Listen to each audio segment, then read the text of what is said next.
Welcome to the Kiwimana Bay. Hello everybody, this is Gary flying solo tonight as Margaret is still down in Wellington looking after our new grandchild. This week we have got the great pleasure of talking to Jeff Armstrong from Louisiana, better known as JP the Beeman. And JP is a bee removal expert from New Orleans. And Jeff explains his philosophy about keeping bees and why he produces his videos. And congratulations to Jeff, because his YouTube channel this week has reached 15,000 subscribers, so that's fantastic. Good work there, Jeff. And this week we'd like to thank Aaron and Lauren Jennings from Jennings Apiaries in Louisiana. Those guys are fantastic supporting us on Patreon, and they have been supporting us for over 12 months. So thanks for all your support, guys, and we hope everything's going great up at Jennings Apiaries. And if you value what we do, please consider supporting us as well at kiwimana.co.nz/banana. It would be fantastic. And as I said before, great news this week on the Kiwimana front. Our new grandchild, Holly, was born last week, and mother and daughter are both doing well, so it's fantastic. And there's a photo there on the show notes, and the show notes for this show will be kiwi.bz/JP. And yesterday I was beekeeping all day, getting customers' hives ready for winter. But sad to report, a couple of them were robbed out by wasps and they had no bees left in them. But big thanks to Sam and Flynn, who are the neighbours of their customers, and they were helping us out yesterday, and they moving boxes up a hill on the quad bike, so that was really great. And these Sam and Flynn are two young guys that are getting into beekeeping, and that's fantastic. So it's good to see some young people getting into the hobby and being passionate about bees. And those two guys were actually on Margaret's course a couple of months ago. And this is the Kiwimana Buzz, and my name is Gary, and along with my partner Margaret, we produce this podcast from the hills of the Waitaki Ranges in West Auckland, New Zealand. And our podcast is about beekeeping, gardening and political issues when it affects our bees. We've also been going off to on tangents. And we also interview people from around the world, and this week is the interview with JP, which I'm sure you're going to enjoy. Some great stories there, and we love bringing it to you. And the show notes for this podcast are kiwi.bz/JP. And thanks for listening to our show. We know life is busy, and we appreciate you guys having the time to come to us and listen to us today. And I bet everyone in the Northern Hemisphere is busy with swarms and getting prepared for the season. So good luck, guys. And for our Patreon followers, there's a special bonus story. You'll find it on our Patreon page, all about JP and beards, which is quite amusing. And here's an introduction. So Jeff, better known as JP the Beeman, runs a bee removal business from Metairie in Louisiana. He has been recording his adventures on his popular YouTube channel since 2010, and this podcast is full of some great stories. So sit back and have a listen to JP the Beeman.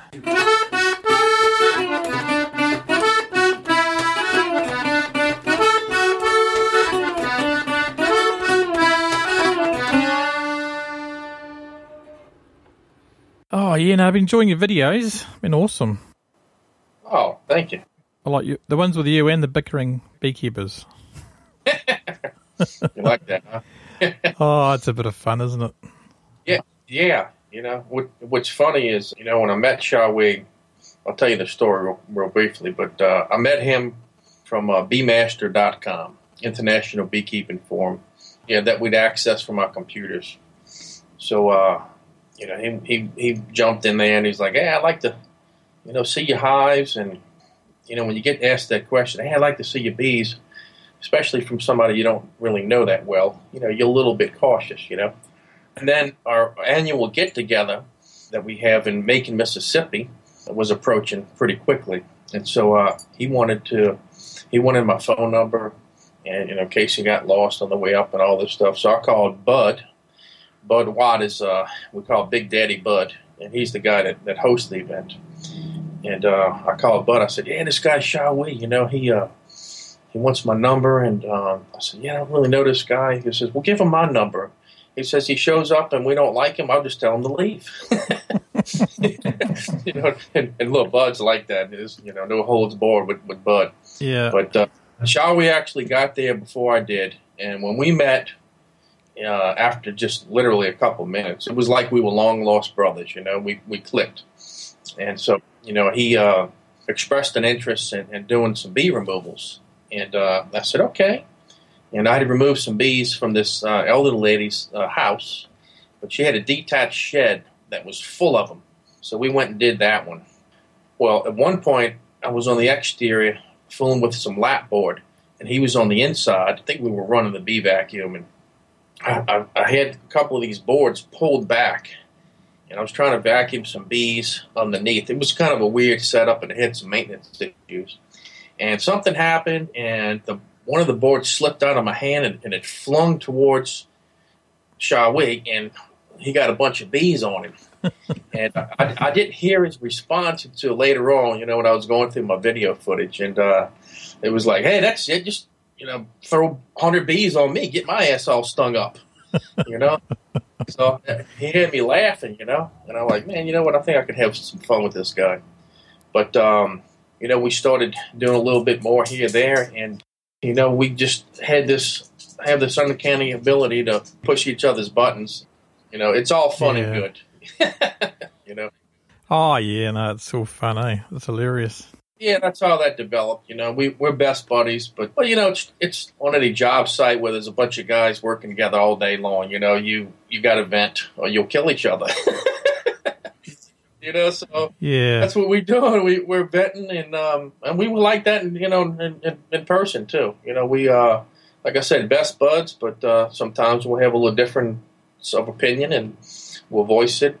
And there's a little friction, but it's all harmless. It's all good, Oh, absolutely. Yeah, that's great. No, I enjoy the videos, and you've got. I mean, especially with beekeeping, you get some stressful situations. I mean, especially with when a whole lot of bees fall on your head and stuff. Yeah, I mean, it can be stressful, but we try to make it as fun as possible, and I always welcome customer participation.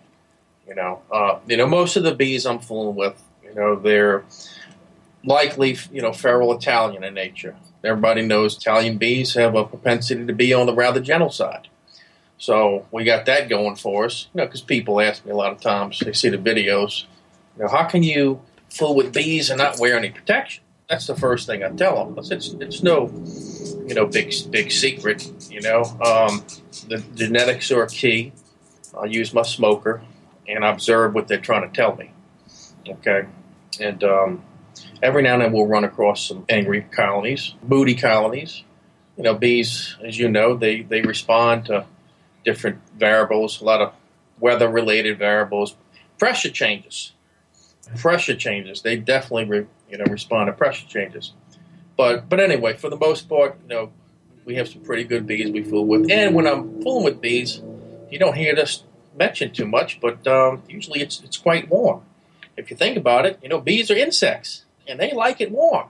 It's nice and warm, and you got a little bit of a flow going on, and the bees have, somewhat good, gentle genetics to begin with. It's a good recipe for some enjoyment. And so I try to pull in my customers, and, they may never have another opportunity to experience something like that. So they get to try the honey, and at this point in the game, people pretty much seek me out because I specialize in live removal. They want to save the bees, so I'm all about that, Yeah, no, it's good. Yeah, we watched the one last night about the Swingset one. It was like a small colony underneath. It looked like a pallet. Yeah, I've done a wooden couple pallet of those like that. But, just an old swing set, that they were taking down. I guess, the kids got a little bit older, and the thing started getting some weather into it, and they went to grab it and pick it up, and saw that there was a beehive living underneath it. So, well, bees, they're capitalistic, and, in nature, void space of a tree is a natural place for them to colonize. But, closer to man-made civilization, all these different types of buildings and duck boxes, squirrel boxes, you name it, they're not picky. So, and that makes it very interesting too. You never know, what you're going to be dealing with, and never a dull moment. Exactly. So, how did you get started on beekeeping? Actually, my background is in the pest control field, and I worked for a company years ago and I was less than half my age back then. I guess think enough of it. The boss man said, look, go over there and they got this building and drill some holes in the wall, and I'm just being honest with you, and it, killed the hive. And about 4 or 5 days later, the people called back and said, look, the honey's dripping out, it's fermented, and it's attracted, roaches and ants, and we even see some rodents try to get in there. And said, okay, so opened the wall up and I removed this nasty rotting mess, and did some more of that, and not too much more of that like that, and realized really that there's just got to be a better way, and it's such a waste. And I started reading up on bees, and then I started keeping them as a way to learn more about them. And I always tell people, when you go down that path and you step into the world of the honeybee, you can't help but become enamored and fall in love with them. You can't help it, So yeah, this has been kind of a my message, I guess, is to get out there and in one form or another, we have to be ambassadors, for the beekeeping community. I love the way in your videos you always explain what you're doing to the homeowners and stuff, and sort of, tell them why you're doing it and stuff like that. And you've got great patience sometimes. It's really good. Yeah, you do have to have that. That's one of the recipes in doing what I do. You have to be patient. People who want to get in and out, yeah, things are going to suffer. Your bees are going to suffer.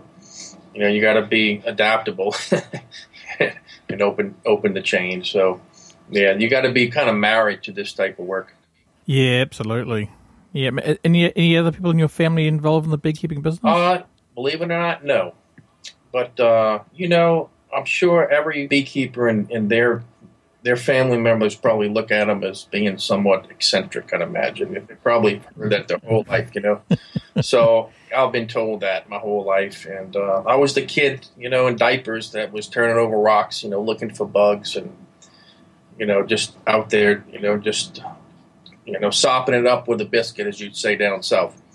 So, nobody's surprised, that I gravitated to this. And of course, my background kind of had me pointed in that direction as well, But, I get a lot of satisfaction out of, helping someone with their situation.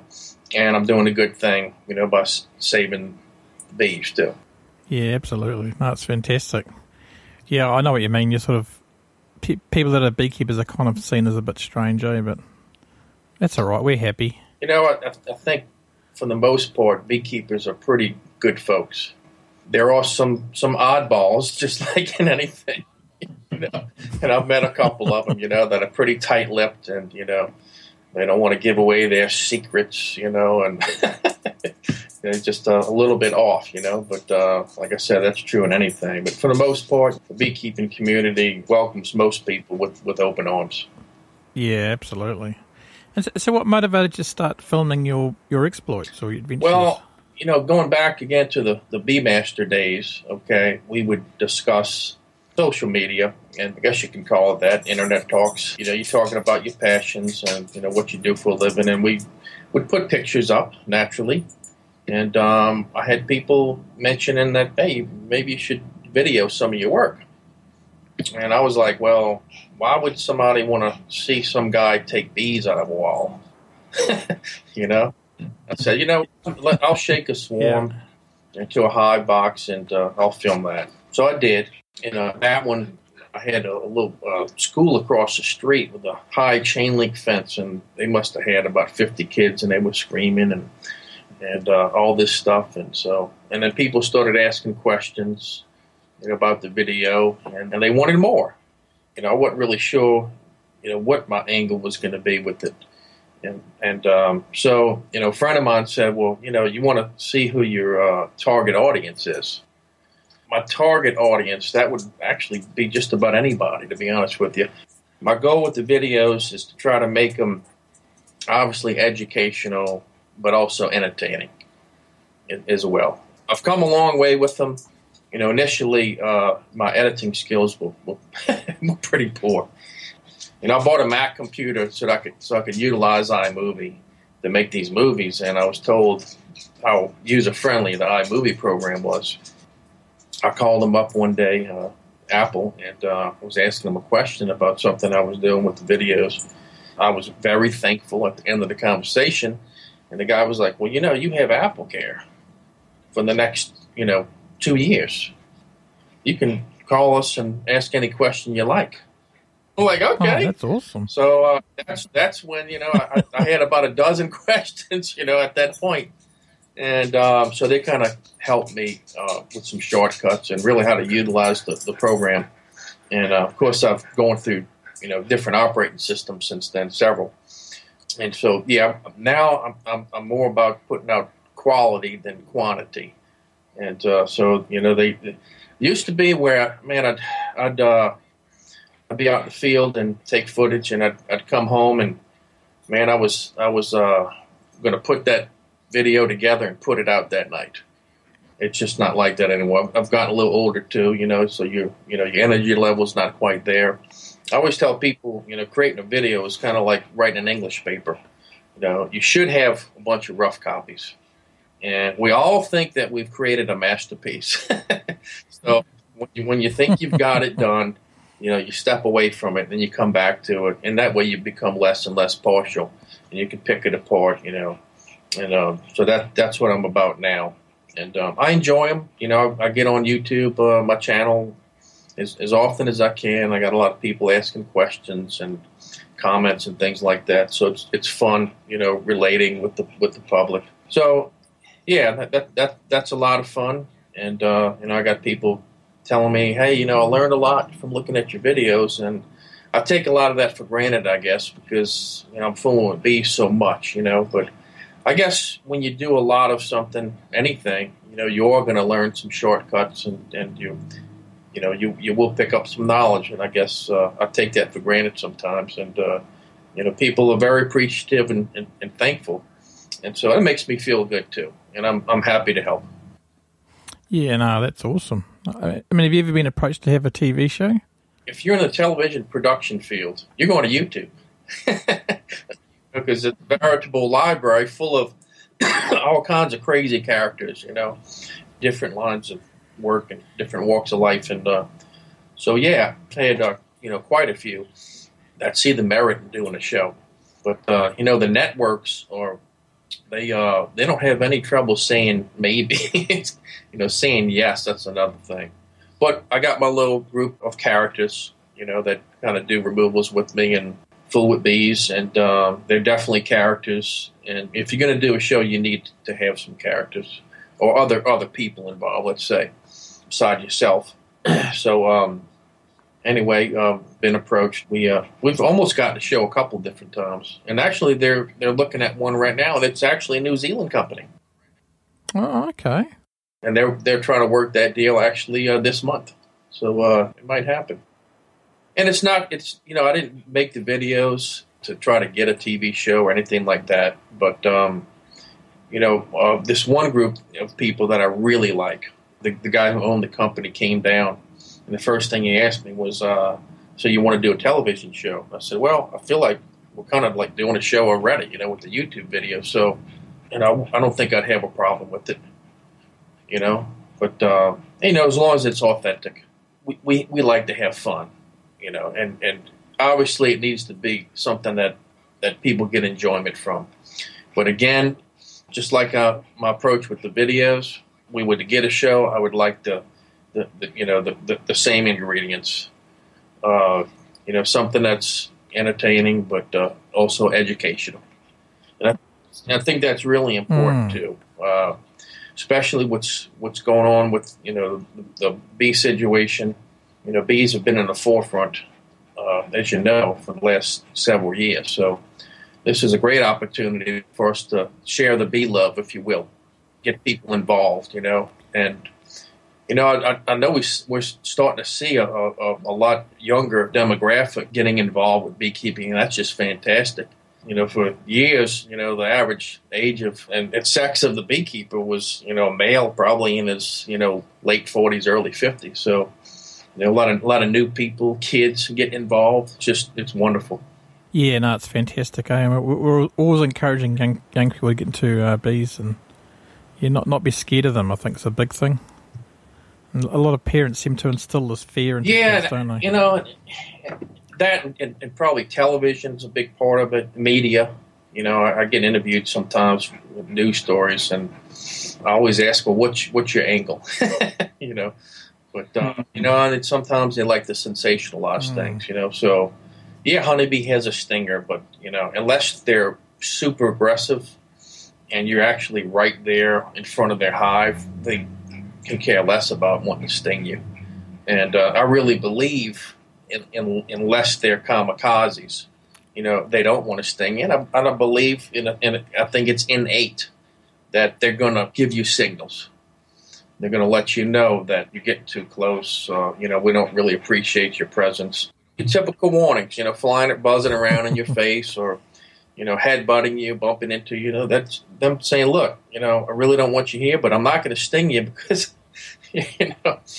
maybe subconsciously, if they have a conscience, they realize, if I sting the soft-bodied animal, I'm going to die. So they're going to give us signals. And, when people are around, when I'm fooling with bees and they're around me, obviously, every beekeeper is going to tell the public the same thing. Just, don't swat at them.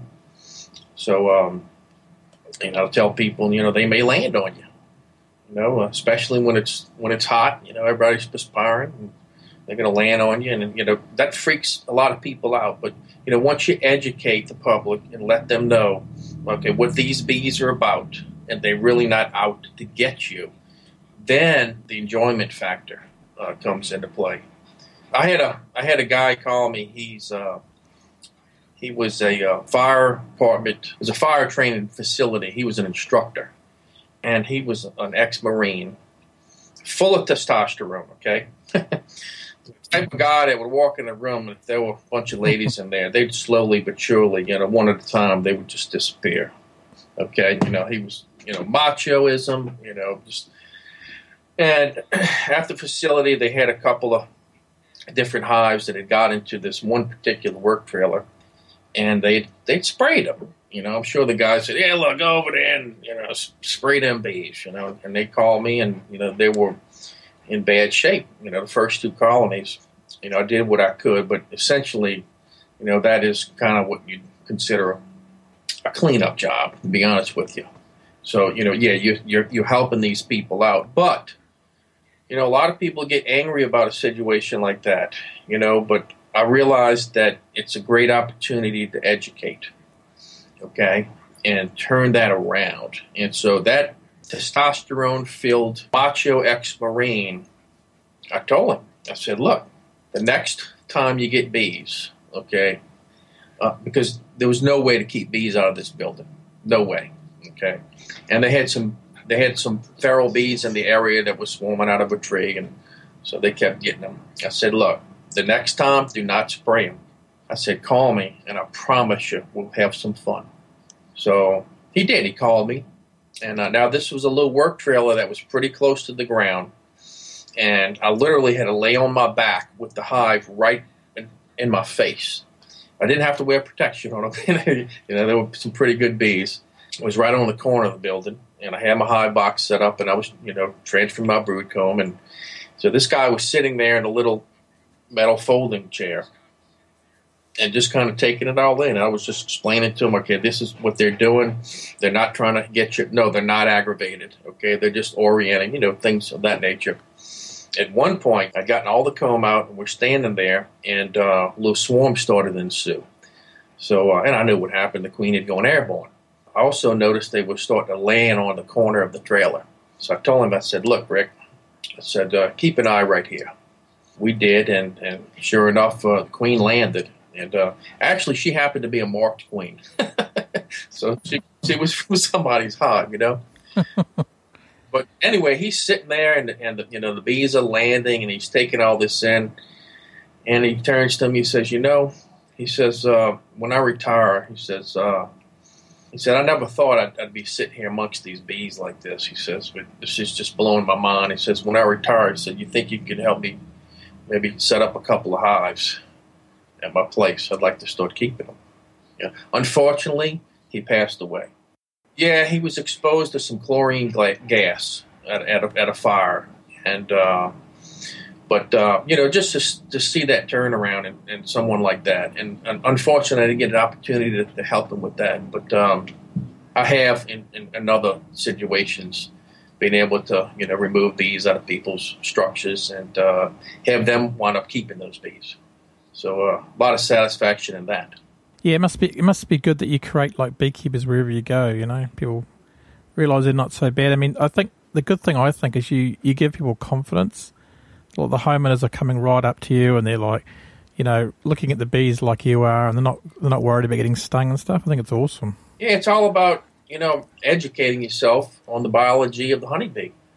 And once you understand them, honeybees they do a great job at communicating. And and actually, how they're communicating, they communicate to us as well. We can see what they're doing, and when they're doing it, and how they're doing it, and those are keys that we can, clues and keys that we can use to help us and to help them. Remarkable little insects. Absolutely. I do find it amazing how you don't have to need a veil as much. I mean, do you have trouble with Africanized bees in the New Orleans area? Our chief state inspector, he and I talk every now and then. And since June of 2005, we've only had 8 documented cases throughout the state. So, in essence, we really, we have some, but we really don't have them as well. And, we have so many feral colonies here. The gene pool is pretty diverse. So, the only thing I can figure out is maybe, some of their genes are getting weeded out. Or there's a lot of hybridization going on, but in a positive way. And, every now and then I'll run into some hives that are pretty aggressive. And I've had 2 tested that I swore had to be Africanized bees, but they proved not to be. Another thing, like when we were fooling with bees, even aggressive bees, the videos, a lot of the comments, I'll have people say, well, you killed that queen and replaced her, right? And I tell them, I say, no, I don't blame them for having an attitude while you're trying to evict them. They're probably going to have a little bit of attitude, so. But you don't know what's going on inside that colony before you went into it. They could be trying to requeen. The atmospheric pressure could be affecting them. Number of different things. A lot of times it's just they're hungry. So we'll set them up, and I usually like to give them 3 or 4 inspections, and that way you get some consistency there as far as what their true intentions are. And I've seen them calm way down and become quite manageable, once you domesticated them. Yeah, I've struck that as well. We came across a hive once. They hadn't been open for about 12 months, and they were really aggressive. But after managing them for a few weeks, they calmed down a lot. So, oh yeah, sometimes just getting used to. Yeah, sometimes just giving them a little feed, it will take the edge. I mean, look, when we're hungry, we get edgy as well, Yeah, exactly. There's been a few bickering beekeeping videos about that, isn't there? Oh yeah. Shawwee's got to get his vanilla shake, at least every couple of days, or he's going to be in a bad mood. Oh no, that's awesome. And so if you could travel back in time, JP, before you started the bees, what would you tell yourself? Well, you know what? It would be probably the same message that I have today. You can never know everything about bees. And when you profess that you do, you likely don't know as much as you think you do. And I'm constantly learning, and because bees are always adapting and evolving. They do. And so you have to adapt and change as well. So on a lot of subjects, I take kind of a neutral stance. Yeah, I have my preferences. I try not to push that agenda on anyone. And, I think a lot of times people have to learn to do it, say, their way. And mistakes can be fantastic teachers.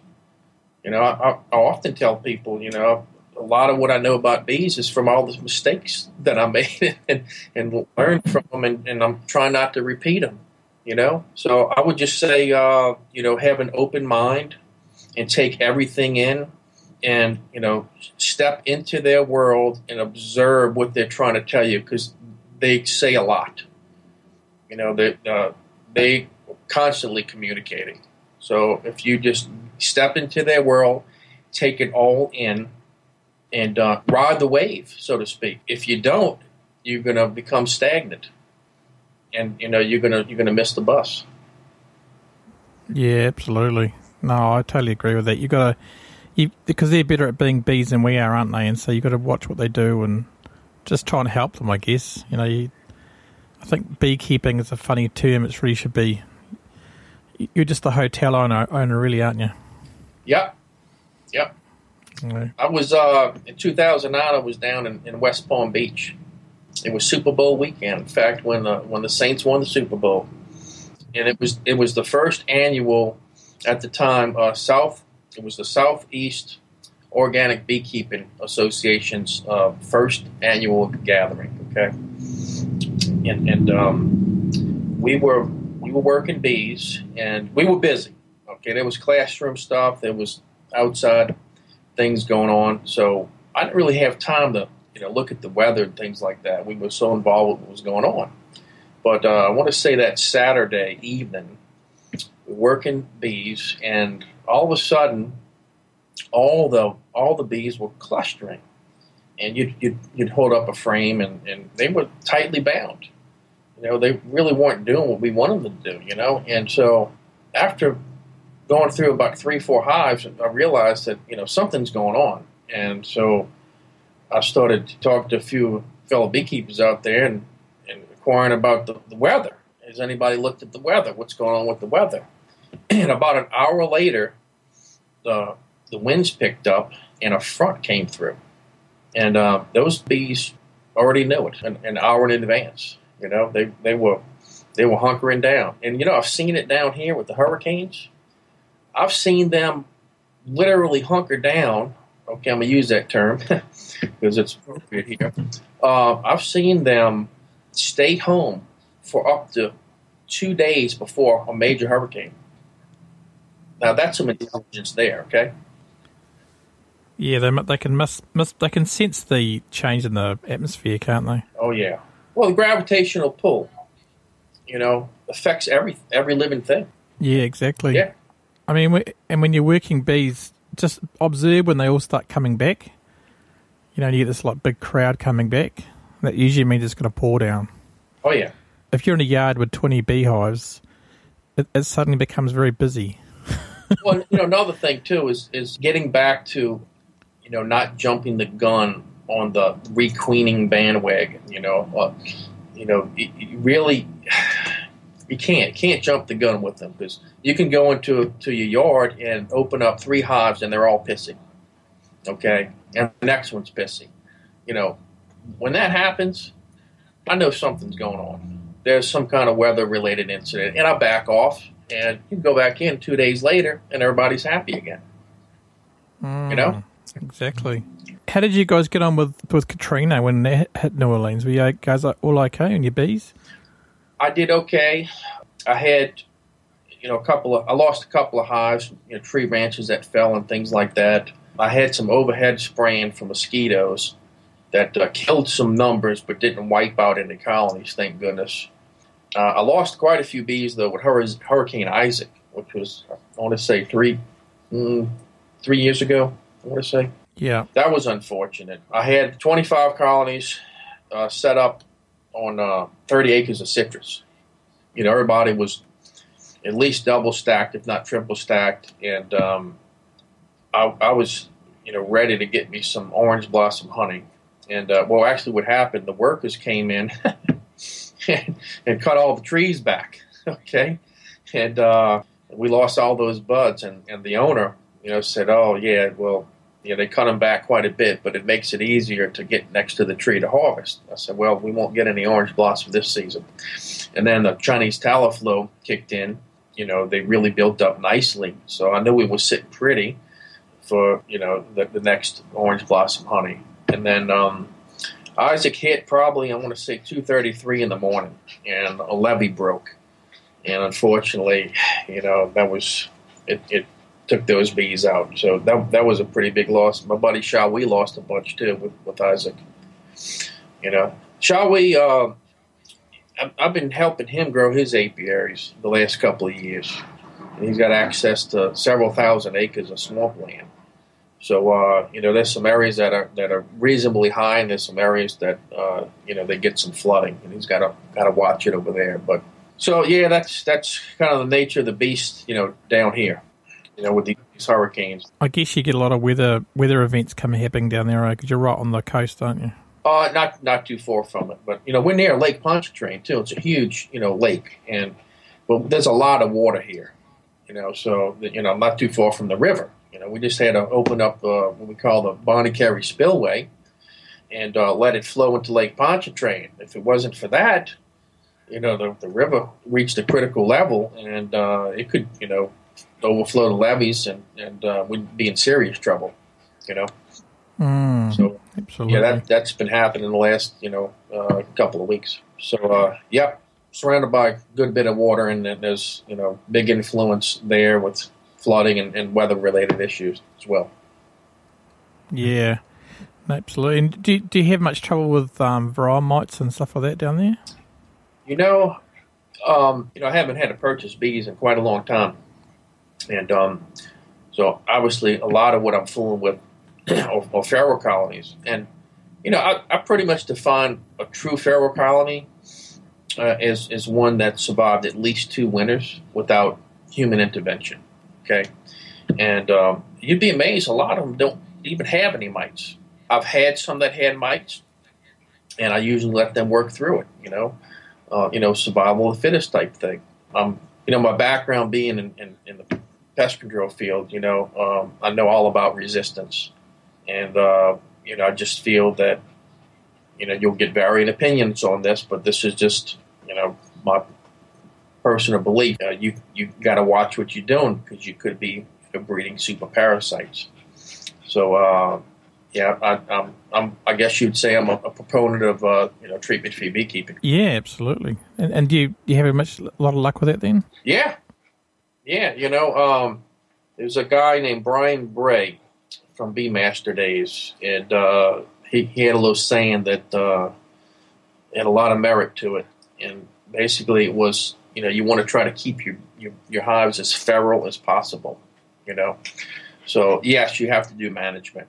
You're going to have to go into them. And as a new beekeeper, obviously you want to go in there and learn. But, there comes a point where you can go in your hives too much and affect that little ecosystem and that balance.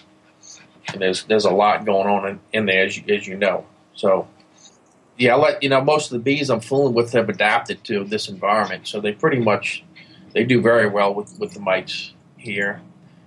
Just about all the colonies, for the most part, I run across have some small hive beetles, but not of any huge magnitude. And as long as the colonies are teeming with bees, they deal with them just fine. Now, I have been in different areas, actually not in this state, in our neighboring state, Mississippi, where I've seen beetles that were just unbelievable in numbers. So I know in certain locales they can be a real problem. But again, if the bees are strong, they should be able to deal with them. Yeah, it seems to me like hive beetles are kind of like wax moths. If the hive is a strong hive, they won't be affected by them. Yeah, is that what you find? Pretty much. Of course, the beetles are already there, so they're going to get in there and do their business before the wax moths show up.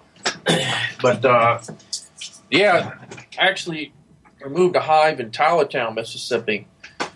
That was it may have had more beetles than bees in it, and it had a lot of bees. And it was a big thriving colony, and I'd never seen beetles of that magnitude before. But they were some kind of way cohabitating, if you will. Beetles have an uncanny sense of smell, probably even better than a honeybee's sense of smell.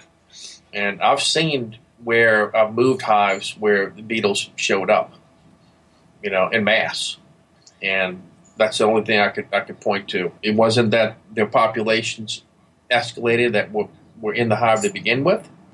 I've seen it. We have a little piece of property in Brookhaven, Mississippi. And first time I moved hives there, I went back 5 days later. I put 3 hives on the front end of the property and 3 on the back. And on the back side, the 3 on the back side were full of beetles. And one of them had absconded. And, there's no sliming or anything like that. And the only thing I could deduce is that, the beetles, obviously they had to be either some feral colonies nearby or somebody's apiary that had a ton of beetles.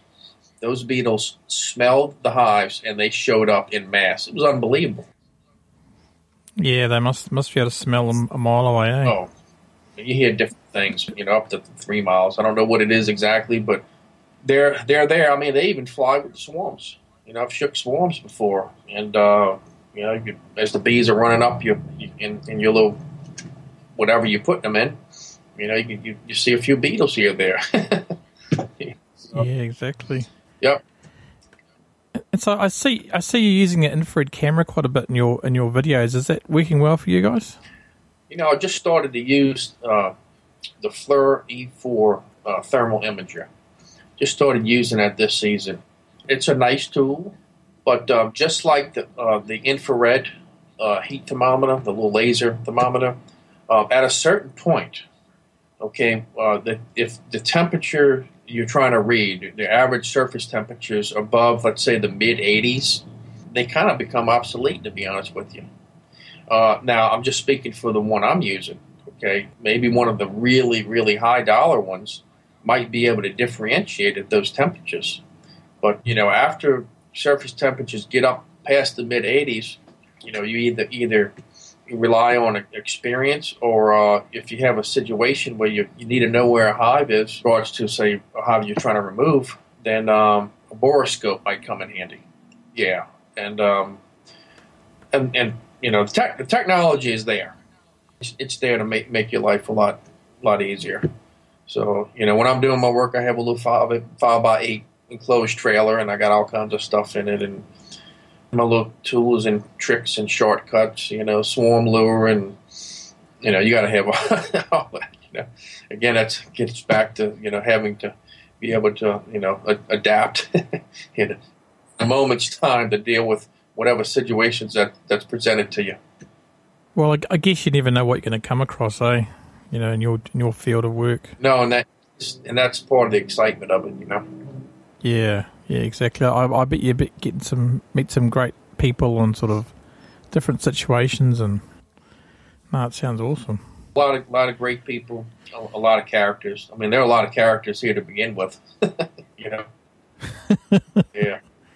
Yeah, I've heard it's a beautiful part of the world, eh? I'll have to get down there one day. Definitely. Yeah, you need to look me up too if you do. I definitely will. And so, what's your plans for next coming season then?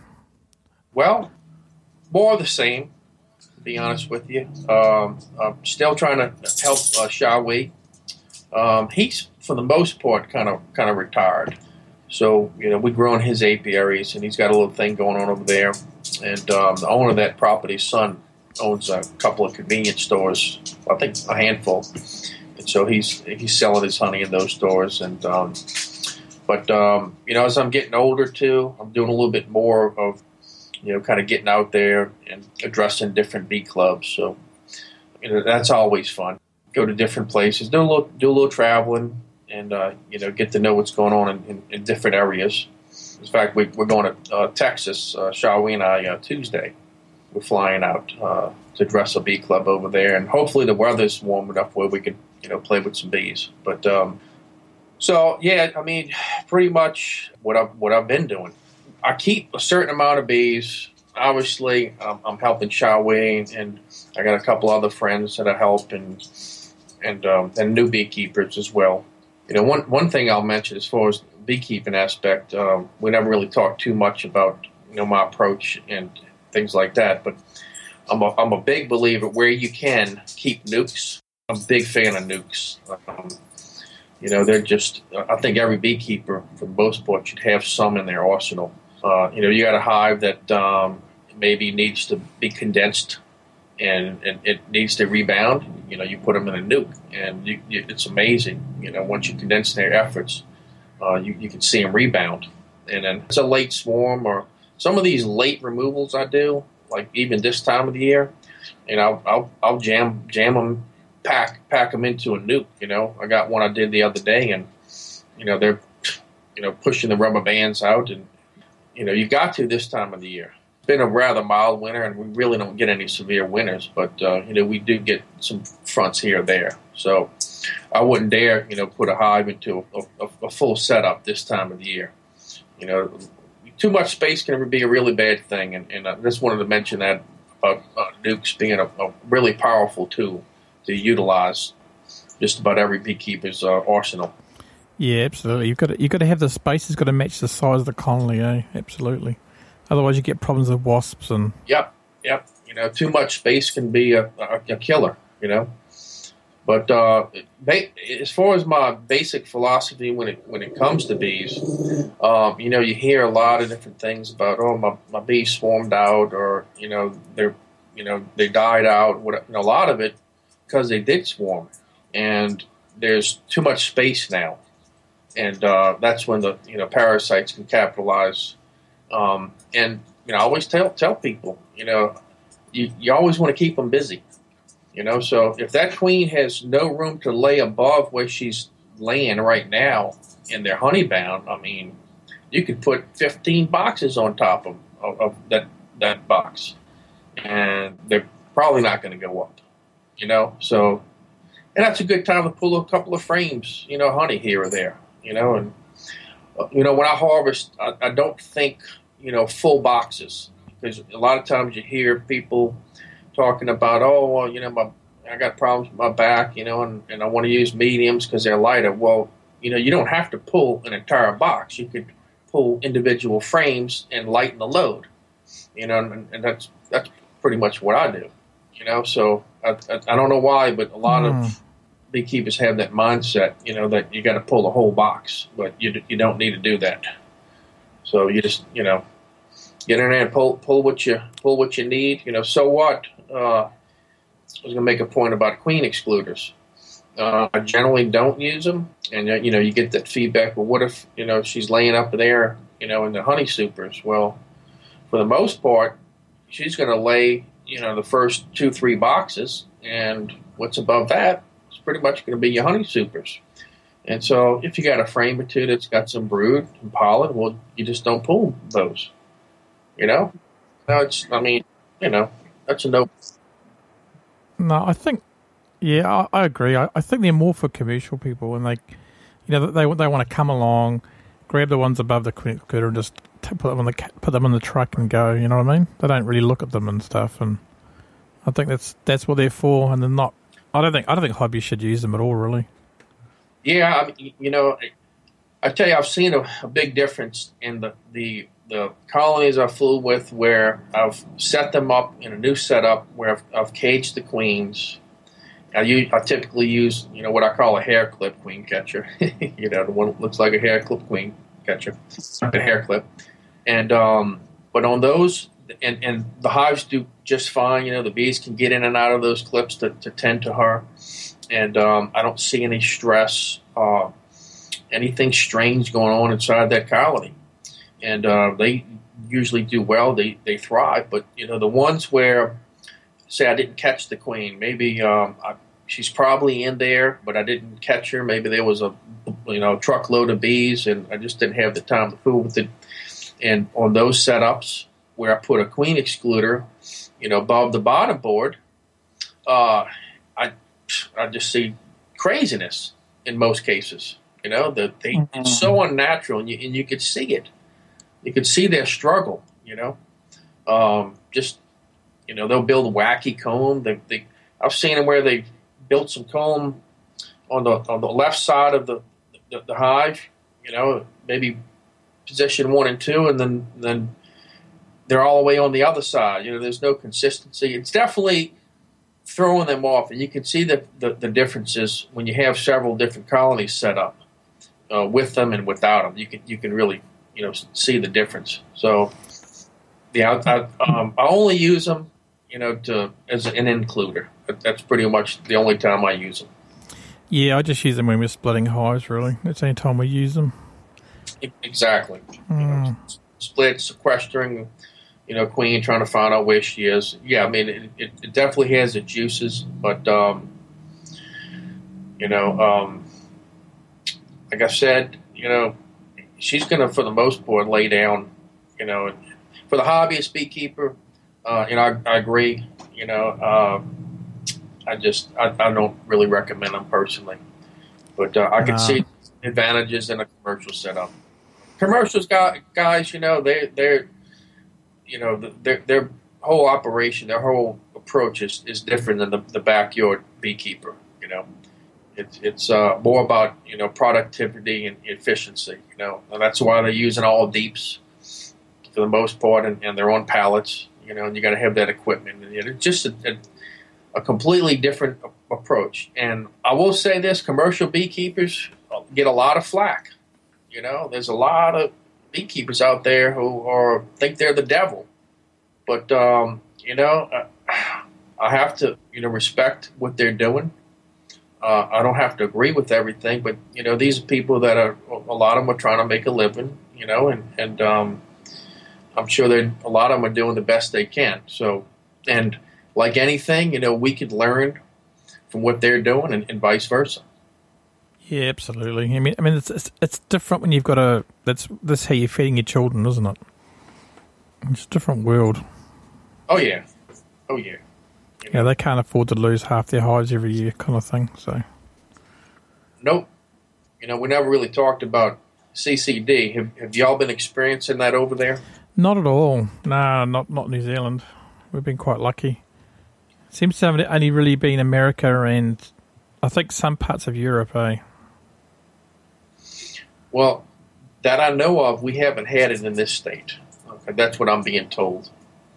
But I have seen the classic symptoms of it, okay, in Mississippi.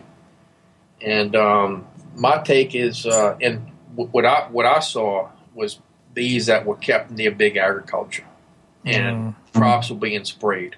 When people ask me about it, I tell them I think it has everything to do with bees that are being kept on or near big agriculture. I really believe that's a big part of it, and there's a lot of studies backing that up. Yeah, I think so. I think a lot of them are just damaging their immune system or damaging their nervous system, so they can't remember things where their hives are, and especially with things like neonicotinoids. I think that's sort of screwing up with their navigation. Right.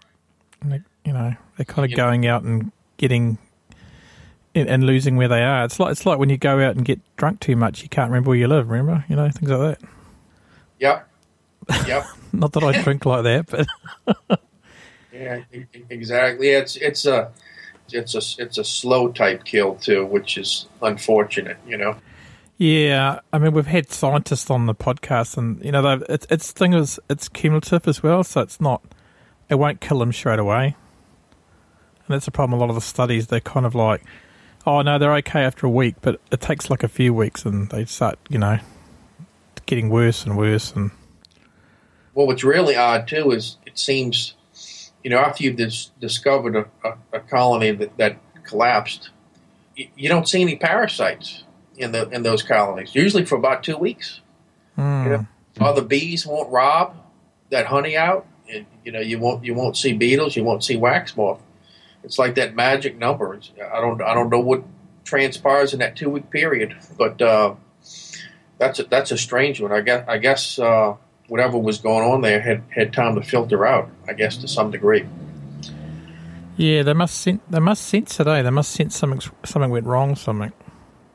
Who knows? But that's why we have these scientists that are looking at that, studying it. But I just know the average backyard beekeeper, hobbyist beekeeper, you're not hearing anything about their hives, collapsing like that. No. And unless you have some, like I said, that's on or near big agriculture.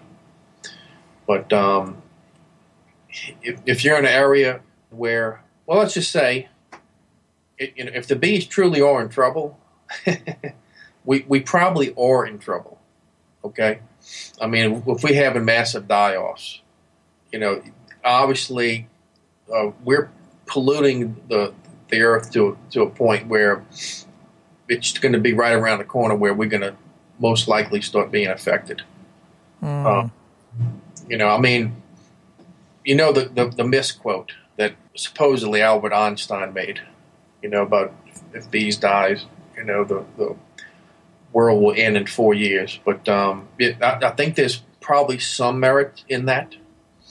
But it's not just because the bees are disappearing; it's what made them disappear that needs to be evaluated and prevented, before it gets to the point. And I know there's a couple of countries that are banning, neonicotinoids. I know some of them have banned those neonics. So, but down in my neck of the woods, our bees are pretty strong. And again, we have mild winters. So, they're able to survive these winters and thrive, I get called out for open air colonies quite often that have been up and, attached to a tree limb for 3 or 4 years. Yeah. Which is pretty unusual because a lot of states, they die off probably over the winter. But it's amazing how some of them will pick a setup like that where the majority want an enclosed environment with a little small opening, to get in and out of their colony, It's amazing, isn't it? Oh, well, thanks for coming along, Jeff. It's been really great. And I've really enjoying your YouTube video. And if people want to get in touch with you, what's the best way for them to get in touch with you? You could just go online and type in, JP the Beeman. I'm on Twitter and Instagram and Facebook. I got a little Facebook group, JP the Beeman, plus my YouTube channels, JP the Beeman. So I'll continue to work on those videos and put them out there. They've really at this point become a real creative outlet for me as well. And so I enjoy making them just as much as people enjoy watching them. I'm gonna continue to put them out there. They're a lot of fun. Yeah, absolutely. I mean, and I noticed that your dancing hasn't really happened as much in the latest videos. The video I'm currently working on, okay, there will be dance moves. Not necessarily, not necessarily mine though. Okay, but there will be dance moves. Oh, it's good to hear. It's good to hear. No, I really enjoy those. They're just they always educate and also entertain. So it's sort of edutainment, isn't it? That's what they call it. So just trying to keep it fun and lively. There's a lot of videos out there that are kind of boring and you sit there and watch a little bit of it and it doesn't really capture your attention. And so I didn't want to take that route. So I work hard on trying to put as much as I can into them so that it keeps interest, educates, and like I said, it entertains. So I want them to be fun. I want people to enjoy them. I appreciate the viewers taking the time to view them in the first place, because they could be doing just about anything else but sitting there watching the videos that I make. So I have a lot of fun making them. I enjoy what I do. And that whole interaction with the viewers, just another little thing that spices up things and makes my life even much more enjoyable. Well, I mean, you bring enjoyment to our lives too, Jeff, so it's all good. Gary, I appreciate you. You have a great one, and I'll see you on Instagram. I will. You got a lot of podcasts that you're putting out there. You're pumping them out, man. How often do you do them? Doing them for about 3 years, I think. So, yeah, it's been quite a while. You must do a handful a week, huh? Oh, yeah. We do about one every 2 weeks. One every 2 weeks. Well, I enjoy it. And when I get a chance to listen to them, I really do enjoy them. So, and I feel honored that you called me and then we had an opportunity to go ahead and have this session. So, you take care and have a great one. Yeah, you too, Jeff, and I'll see you later.